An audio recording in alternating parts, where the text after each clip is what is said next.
Hello, hello. Welcome into Batting Cleanup. Good to be with you. Alyssa Orange alongside Evan Kamiko, and we are happy to be here with you once again as we've got just 2 more weeks of the regular season, Evan, which is crazy to think about. But two very crucial weeks for Arkansas. We're going to talk baseball first, but no hat because your hats are behind you. You're going to have to kind of do a whoop. No, There but they yeah, my are. hats are behind me. Figure this week we'll go to the Arkansas Mississippi State matchup, so we'll put those two hats behind me. I'm really looking forward to talking about Mississippi State, but we'll get there. We'll get to a Yeah. lot of things as well. Some crazy things going on in just the baseball world in the entire week, but let's start with softball because that's Yeah. the biggest story of the day. Well, I appreciate it. Let's flex on my sport for a little bit, just because Let's do it. hopefully they play. Right now, they're in a weather delay as we record this in Auburn, Alabama, so they haven't even played the first game. They're the second game against Missouri, but regardless of games played, Evan, let's talk about the importance of what this tournament can do. I don't think it's going to move them much, if at all, in the rankings when it comes to NCAA tournament regionals. They're not going to be a national seed, but they'll still be a top 16 seed and host a regional next week. What I think it does is mentally inside that dugout help that confidence heading in to the NCAA regional. Yeah, and I love it. I'm going to start with what Pat Murphy said yesterday in an interview with Alyssa Lang on SEC Network during that Alabama game against LSU. Maybe it was 2 days ago, a little blurry at this point, because all these games just mashed together. But he said that it's a new season. It starts over. Everything you did in the regular season doesn't matter anymore. So this Arkansas team, look, you had a rough end of the season. There's no denying it. You lost 2 of 3 to the worst team in the SEC in Ole Miss, and that's when you look at the records, Ole Miss was 13 out of 13 teams in the SEC tournament. They came into Fayetteville and took 2 out of 3. So right now, this is the best thing that could possibly happen for Courtney Deifel and this team is this fresh start and this renewed kind of energy of going what Pat Murphy said of this is a new season. Everything that you've done so far doesn't matter. So you can kind of drop that. And Deifel alluded to that. She alluded to that a little bit the other day in her press conference of, this is it. Like, this is the start of the quote unquote rest of our lives in a sense of, it's do or die now. And luckily, you can die with Arkansas right now in the SEC tournament, knowing that they will be a top 16 national or top 16 seed, not a national seed. Is it only 1 to 8 are technically like national seeds? Top eight. Top eight national top seeds. 8 are the national seeds. Yeah. So either way, they'll be a top 16 seed. So I don't think this weekend makes a huge difference for them. Maybe it'll go from 11 to 12 to 14, 15-ish if they, don't win a game. If they win a game, they could jump to 10 or 9, but I don't see them getting to 8. But it's going to be really interesting, and it starts with Missouri later today. Yeah, I don't think they move much. But again, you're right. I think that Coach Murphy was absolutely right at Alabama. I mean, Courtney said it too. She goes, it's so weird because you go into this week, and it's not that these games don't mean anything. It's just not your end goal, right? Like your end goal is to go into regionals, win a super regional, go to the Women's College World Series for the very first time as a program. But you still got to play well because you have to kind of build that momentum. And what we don't want to see is what happened with Arkansas softball last year, where they lost that last series of the regular season to Mizzou, who happened to have the same record Ole Miss did when they came in, then lose that first game of the SEC tournament, and then kind of hobble into the NCAA regional and lose to Oregon. So it's big. It's big for them. I know that they have a lot of intentions and focus on the Women's College World Series in Oklahoma City in a couple weeks. So we'll see what happens. But it starts hopefully at some point when they finally play this game in Auburn, Alabama. All right, let's talk baseball. Got to talk to Dave today. Going with the same rotation right now in Hagan and Brady and Mason. And he said they're all feeling good. They're looking good. They've looked good. Since they've come back from Kentucky. They had some time off. They've had a practice. They'll have a practice today before playing Mississippi State. But I think that's the right call. Again, I think at this time of the year, you got to just stick to what you're doing. And I don't think you need to make any drastic changes in the pitching rotation right now. Like, can we be genuinely honest with ourselves? This team won 40 games, and this has been the rotation for, God, what, since the beginning. February? The only thing that they have switched is Mason and Tigert. Yeah, once because of Brady wasn't doing too great and it was a tough series and that made sense. But you have to go with what works for you, right? Like that's this pitching staff and specifically the starting rotation is the strength of this team. Yeah. I don't think there's a single person on the team that won't tell you otherwise that it's the hitting or whatever. And getting to talk to some of the guys in Hudson White, Gabe Gackle, and Ben McLaughlin yesterday. So we'll have some fun stuff coming on that. I had to tease that a little bit, but even they said they were like, that is the strength of this team. The hitting will get there, but when you look at the pitching, you can't not change what's been working just because you had a rough week in Kentucky. Let's be real. We all knew Kentucky would be a bit of a challenge. Like there's no denying it. The offense left 31 runners on base. Jacob Morris and I talked about it last week in the Pig Trail show, and you're not going to win many series when you do that, but 31 runners on base, they had a chance to win that series. They had a chance to win that Sunday game, fell into a really early hole. Again, Mason Molina didn't pitch the week before because he was out with an injury, so I'd like to see him another week back into the kind of groove of things where he's healthy. But yeah, you don't change what's been working for you in the strength of your team all season. So I think it's the right move. I think maybe we'll see a shorter leash than we have with Tigert and Molina because of the emergence now of Gage Wood, which is really exciting for I think both of us to see, having been rooting for him for a very long time. And the only downside is you do lose Colin Fisher for the season. He doesn't have to get Tommy John surgery, which is great. It's the best case scenario for what's going on with him, where he should be back next year. Yeah. And not to mention, Ben Bybee is going to be able to pitch on the weekends now, and same with Dylan Carter, because you won't see them so much during those midweek games because there are no midweek games anymore. So again, you have to go with what's working, but I would expect to see a very short leash from now on for Tigert and Molina. Yeah, we'll see what happens. Again, there are a lot of guys in that bullpen that can pitch, including Will McIntyre, who I feel like we don't really talk. Again, he's kind of that guy like Gage Wood, like we don't talk about him, but he's there, and he can be there for Arkansas. And he's stepped up big in the postseason. He's proven that the last couple of years. So they've got options, and that's good. The biggest thing is the offense and getting that going. And I asked Dave today about Kendall, and do you have conversations with Kendall? He's an older guy now. Like, how much do we talk about to him with what he's going through? And, he's like, we talk to him every day. And the biggest thing I want is for him to be 100% honest with me about his health, right? Because that shoulder, when he did that slide at McNeese in that third game, is still bugging him. And it was starting to get okay, and then he hit the wall again, and it started bugging him again. And it's one of those things where he was saying, your shoulder dislocates, and sometimes it just now will dislocate at a snap of a finger because it's already done it. And it's just one of those things he's battling. He says he's feeling good, and some days he's not feeling good, but it's just more of an annoying thing for him. So what does that mean for Kendall Diggs? He wants to be the player that everyone wanted him to be at the beginning of the year. And I think for Dave, it's just we talk to him. We just kind of, let him know. We build him up and hope that he can turn things around. And I think maybe giving him a little bit of rest or so wouldn't be the worst thing in the world for him, especially this weekend when you're kind of home. And again, you got a good Mississippi State team coming in. I'm excited to talk about them in just a few minutes. But when you look at kind of Kendall and all of this, just let him get healthy. Like, I think I love the conversation that he said after the press conference Friday night, where he's like, I sat down with my parents and we sat on the phone, and it was just going back to what we were doing. And I really wanted him to explore that quote a little bit more. But again, you only get so much time with these guys after a game. So we didn't get the chance to, but that's just something of being who he is. And I think the great thing about him is what I liked about his Friday night Kentucky at bat, the big double that put the Hogs in that 3-0 lead. It was a 2-0 pitch. He was able to be aggressive, got in that mindset, found a pitch middle in, and drove the ball. Like, that was something that we haven't seen him a lot, is A, get ahead in the count this season, and B, find a pitch that he can drive out to the outfield. He's been popping up a lot lately, and it has been looking good. So seeing kind of that at bat and him saying, let's be aggressive here. And again, I know that's a Nate Thompson thing of being a little bit aggressive that people online do not really like. We can talk about that again on another podcast, but I think that's a good thing for Kendall of saying, I got to be aggressive, because that's kind of his game, is being aggressive. And I think he's taking, like we've talked about the last couple of weeks, a few too many early pitches, but they're also pitching him really well on the corner. So, you tip your cap to the other pitcher, but he's got to be a little more aggressive. Yeah. You just kind of hope he turns things around, but that's really the latest on Kendall. I didn't put this in our rundown for today, and I promise we're going to get to the log jam. That is the SEC West at the moment, really just the SEC in general. But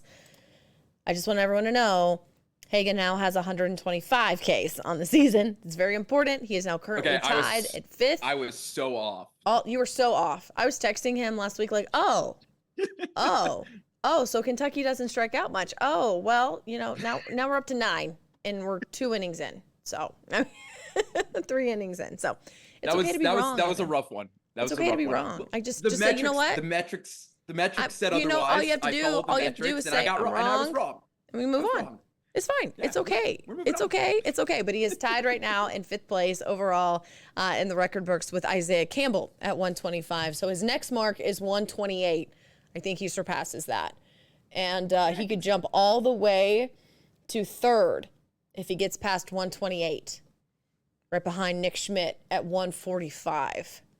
So we'll see what happens. I'd be very surprised if he doesn't have a double-digit strikeout against Mississippi State this weekend. I'll be surprised. Like, I'll just throw it out there. Sure. We'll see what happens. But anyways, I just want everyone to know, since we're kind of really tracking the record books too, as we track Hagen's K count, that is where we are right now with 2 regular season series left to go. So that's where we need to pick things up. Dave said something really interesting today in his press conference. He said, I think if you were to ask any coaches in the league, the teams they don't want to play right now, their answers are going to be Mississippi State and Texas A&M. We have to play both of them. That's how good those 2 teams are playing right now. He says a few weeks ago, I think they'd have said Arkansas. But he's like, I don't know if they say Arkansas anymore. I feel like they might be like, well, Arkansas is just getting by.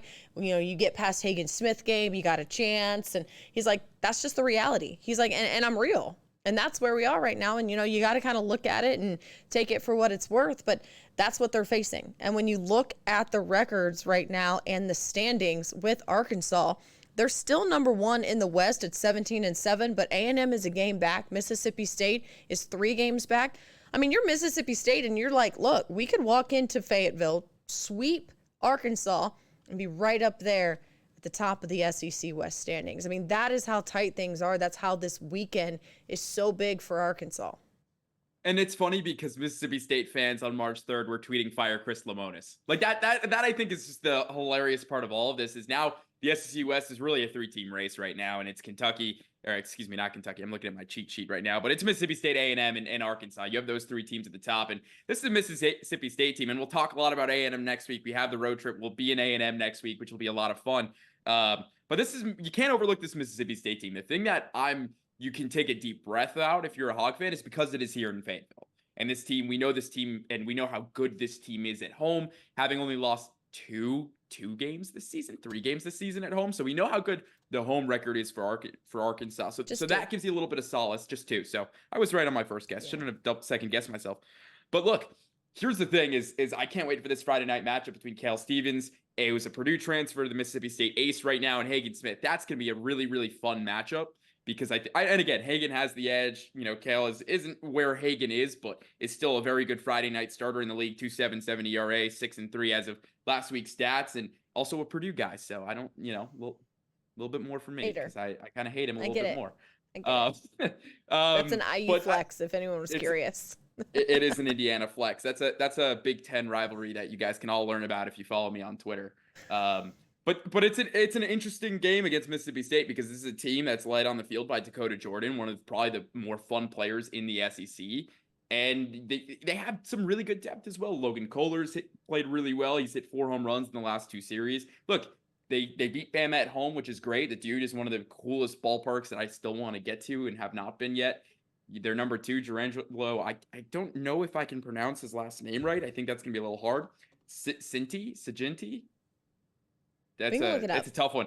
Ambidextrous pitcher. They've featured him on MLB a couple of times on Sunday Night Baseball. He's really fun to watch. And Hunter Hines, the lefty first baseman. And this is going to be the dangerous matchup for Hagen, I think, is he's got 5 home runs in the last 2 weekends, and it's all off lefties. So he's absolutely seen the ball really well on lefties. Again, Hagen Smith, different animal than some of the Alabama lefties and the other series that this Mississippi State team has played. But it's a good team. It should be a really fun and exciting weekend. But again, you got to remember, I think being at Baum Walker, the last weekend home series, I think will bode really well for this Arkansas team.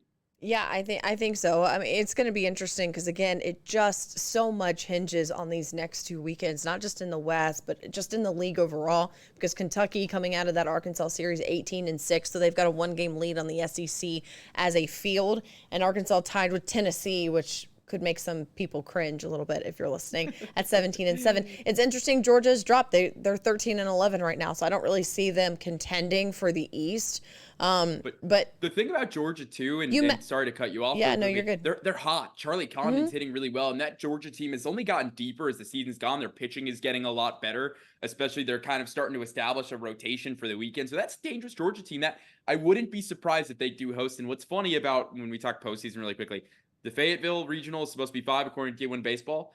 The 12th seed is Mississippi State. So yeah, I know. I saw that yesterday and I clicked. I was like, well, this makes the weekend more interesting, just, in case. And again, things are going to change. I know that's probably not going to be what happens, but when you look at it, you're like, oh, okay, this could get spicy. I mean, you mess around, you could not be a top 5 seed in the SEC tournament. It's wild what's happening here with 2 more weekends left and so many teams just right there neck and neck in both the standings. And of course, this is the last year that the standings are there where they split with the East and the West, and then they're going to combine them all next year. So buckle up, everybody. It's going to be pretty wild. Season 2 of batting cleanup should be a lot of fun. Yes, it will.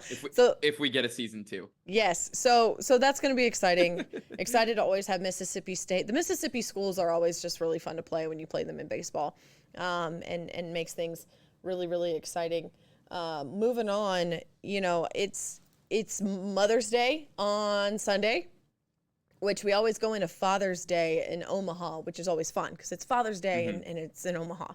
But it's Mother's Day on Monday or Sunday. And so I'm taking my mom to the baseball game. We're going to be there. I was going to ask, my Mother's Day what's gift. your Mother's Day plan? Yep, that's my Mother's Day gift. Me and my mom are going to go to the baseball game. And then no kids? I told Saw and the kids that they can cook dinner for me for when I get home. So I'll have a Mother's Day meal for dinner from my kiddos and my husband, and my mom and I are going to go to the game. But that's a very fun Mother's Day. Yeah, I thought so. So, it'll be fun, but to take that a step further, I was able to be on a podcast yesterday with a handful of the moms whose players obviously play at Arkansas. It was Will McIntyre's mom, Ben Bybee's mom, Peyton Stovall's mom, and Colin Fisher's mom. And just listening to them and the stories that they were telling and how baseball's had such an impact on their son's life and really off the field as well, and what this team has meant and the growth that they've seen from their sons away from the game because of the teammates that they have. And they even have a mother's prayer group now where they kind of started it last year, but now it's a team prayer group and all the parents can go and they go into the trophy room. And it was just really cool to hear them talk about not only the camaraderie that their sons have created on the baseball field, but the parents and the moms have created too. And, they're texting each other, words of encouragement and, even I think Peyton Stovall's mom was like, I was texting Nolan Souza's mom when he hit his first home run and, stuff like that. Cause they live in Hawaii and so they're not able to come to everything. And I just really thought it was cool. So shout out to the moms. It was a really, really moving episode. I have it on my Twitter. Dennis Metters is the one who does this. It's a fireside chats, hog fireside chats with him. And it was really cool for him to invite me to listen to those stories as a mom of a 6-year-old little boy. It was really cool to listen to them and the knowledge that they shared yesterday on this podcast. So shout out to the moms. We all got good moms. And really timely too, I think. Again, like you said, Mother's Day right around the corner. And, growing up as a baseball player without my parents, my mom and my dad, I wouldn't have been able to do what I got to do and play at the level that I got to play at for a very long time, which was a lot of fun. And them just waking up and driving me, God only knows where on the East Coast, and played in New York, on Long Island, Delaware, Pennsylvania, Cooperstown. So got to go to a lot of really cool places to play baseball, and all because of them. And I'm curious for you, when you kind of look at those parents and being that, their sons are 10, 15 years down the line from Finn, what was your big takeaway from that you hope to kind of put in your everyday routine in life once Finn kind of picks up sports a little more and decides kind of the route he wants to go, whether that's one sport, whether that's 3 sports? Yeah, I think it's about being a support system. They shared a lot of stories, but I think if you were to boil down to the heart of the matter, it was, at the end of the day, your mom. And your son is going to decide one way or the other. And it was never our choice or our right to tell him the direction to go in athletics. It was just to be there and support him with whatever direction he wanted to go in. And a lot of these guys were multiple sports athletes. They could have played multiple other sports and decided to go baseball. But it's just remembering that you're a mom at the end of the day, and how important it is to have a support system around you as a fellow mom. I'm just in rec sports right now where they throw together a team and, you have a team for a couple of weeks and then you move on, you got a new team next year, but they're going to get to a point where they're playing more organized, structured athletics where we're going to have the same kids on our team for years and years and years. And it's that family camaraderie that has really paid off the most. And so I think that was my biggest takeaway is Don't just look on the field. What's happening right there in front of you, like look around you as well. It's just as important. So it was really cool. And that's a really cool point. And to cut into, when we sat down with, Gackle and Ben McLaughlin yesterday, and the two of them kind of said, because there's a lot of ties on this team, Ryder Helfrich and Gabe Gackle played together since eighth grade, were friends throughout high school, played on multiple club balls. So to see them kind of evolve and get to the point where they are here at Arkansas, and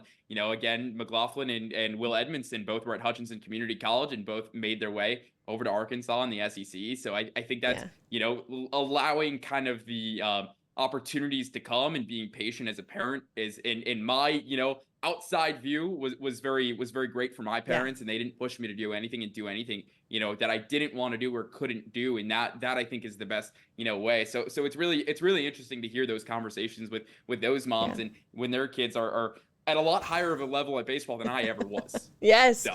Yeah, I think that was the thing too. It's just you mentally realize like, oh, my son is playing for a Division I baseball team that is competitive, and not only that, but Peyton Stovall's mom Leslie was talking about having to go through the draft process, going out of high school and deciding what he was going to do. So it was really, really touching. Hey, we got a big story to talk about real fast as we wrap things up. But we're about to have a 28-year-old former Major League Baseball player be a wide receiver walk-on at Arkansas.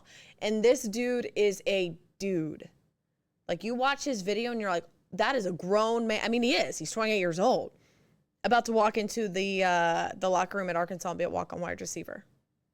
Monte Harris. Is that like... I was kind of shocked when I first saw that. I initially thought it was like a joke. I was like, is it's this not like a joke. April Mike Fools? called me today and goes, is this real? And I said, yes, this is real, Mike. So if Mike Irwin thinks it's a joke, then it is one of the greatest pranks of all time. Even though it's not, even though it's real. Not, it's real. Monte Harris, it should be really interesting to see what he can do. He played for the Miami Marlins, didn't have that much of a run in the major leagues. I think he only really played around that COVID season, maybe a little in 2021, but it's really interesting. And I'll be curious to hear from him if we ever do get the chance to talk to him. I'm sure we are. Just about his journey and why at 28 years old he wants to go back to Arkansas and not only walk on to the football team, but also if he's going to pick up studying, what he's going to do on campus at Arkansas and be a student, and why he wants to go back and do that, because that's another layer to it, right? Like, we can talk about sports all we want, but you're back at Arkansas. He's coming to get a degree. You have to be enrolled and get a degree, and I'm really curious about what goes through that and how kind of baseball impacted the ability to not get a degree until you're 28 years old. So that'll be really interesting, and I think that'll be a really fun thing to kind of track throughout the summer and the fall, and maybe we see him at Baum Walker soon. Yeah, maybe it'll be interesting. He was a 4-star wide receiver out of high school in 2014. He was committed to Nebraska, but then he went baseball. So I don't know. Yeah. It'll be really fun. The new Chris Winkie, ladies and gentlemen, Braden Whedon. Here we go.